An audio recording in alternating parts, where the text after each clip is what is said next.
we were all like lost, looking for the truth in our spirit.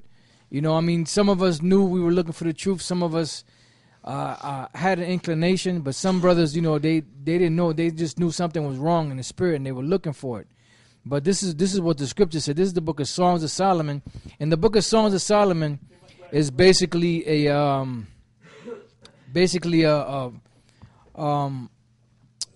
like a poetic book of metaphors and symbols of wisdom, and certain events that will take place in your life. Now, this is the book of Songs of Solomon 5 and 6. It says, I open to my beloved. Now, this is King Solomon speaking, about praying to Yahweh, to the Most High. I opened to my beloved, but my beloved had withdrawn himself. Because at one time we were all lost. We were all out there and messed up, doing. Oh, and that proves that he's Yahweh Shai. Because when he was on the cross, he opened to his beloved, and his beloved turned his back on him. And he felt the presence go. And he felt the spiritual power. He said, I have power to call down 12 legions. And when he was on that cross, on that tree, he felt that power go away from him. Like if he said, look, I'm just going to call these angels down, it wasn't happening. Because the Most High took that spiritual power from him, man. Just like in that movie, what's that movie with this guy, Hancock? In that movie, he had lost the power, man. And he had felt he lost the power. And he understood why he lost the power, because he was with that white woman. That white woman, they were showing you that movie that the black man's kryptonite is a white woman, man. All right? And the further he got away from the white woman, he got that power back. Well, when Yahweh Shai was on that cross, he didn't feel that power no more. He knew he couldn't call down them 12 legions of angels to come down. And a legion is 7,000. So that's what, 80, you're talking about 80 over 80,000 angels, and one angel can destroy the whole earth? So it says, because the Most High withdrew that spirit from him, But this back in Songs of Solomon 5 and 6. It says, I opened to my beloved, but my beloved had withdrawn himself and was gone. My soul failed when he spake. I sought him, but I could not find him. I called him, but he gave me no answer. Now this is the call was my power, why hast thou forsaken me? Which Solomon is Yahweh Shai. When Solomon came back, he came back as Yahweh Shai. It says, the watchmen that went about the city found me. Now, who are the watchmen? Those are the prophets that's out there speaking. It says, they smote me, they wounded me. Why? Because when you out there and you hear the brothers speak, they basically cursing you out. Telling you, what you're doing as off, what you're doing as wrong.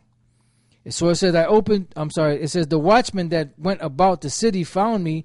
They smote me, they wounded me, the keepers of the walls took away my veil from me. You know why? Because at one time we all had that veil over our eyes. And then the Lord, through the men that he set up, took that veil away. So see how, like, when you read these scriptures, it's like, the majority of these scriptures all talk about Yahweh Shai. And then there's certain times when there's other scriptures that come in there, like when you read the book of Isaiah, the 60th chapter, the main part of that scripture speaks about slavery and how Esau and the other nations are going to go into slavery. But all of a sudden, at one point, it speaks about the chariots, in one particular verse, and it goes right back to the slavery thing.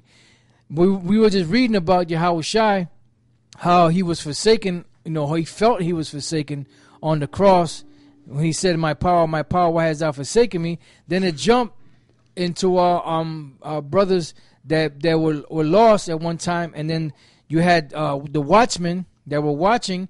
And basically, they basically took that veil away from them.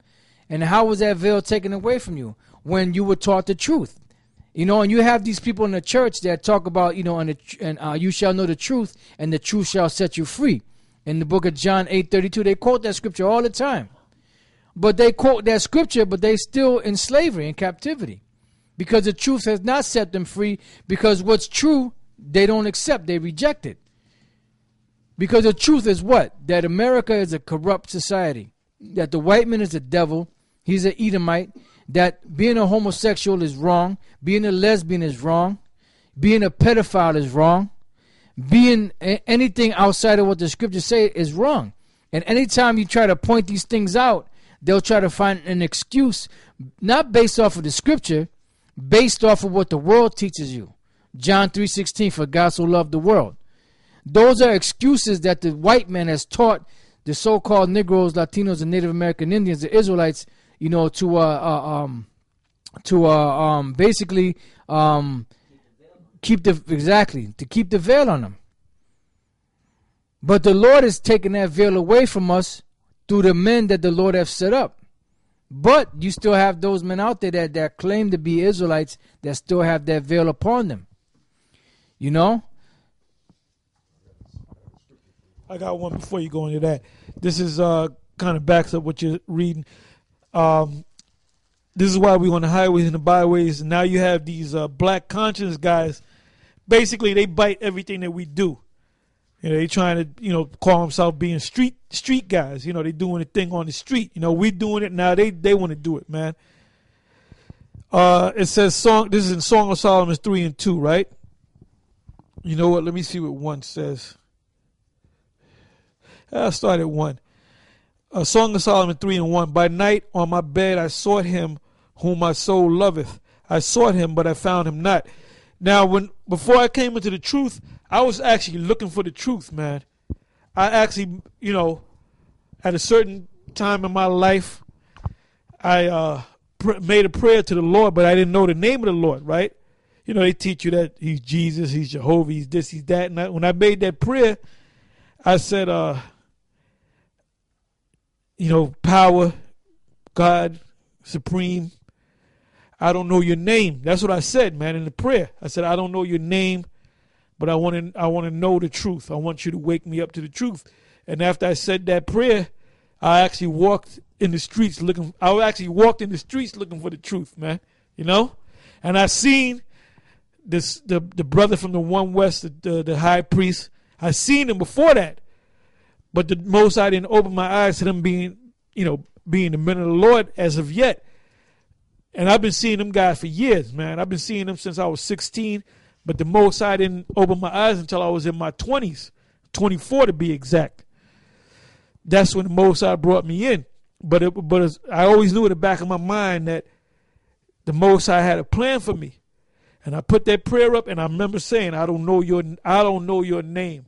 But whatever your name is, I want you to, you know, open my eyes and give me the truth.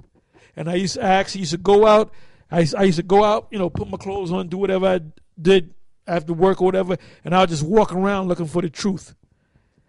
And then them guys that were the high priests, Ariah and all them, I remember when I first saw them, it was only Marsha, Ariah, and Lahab. Lahab was basically a reader.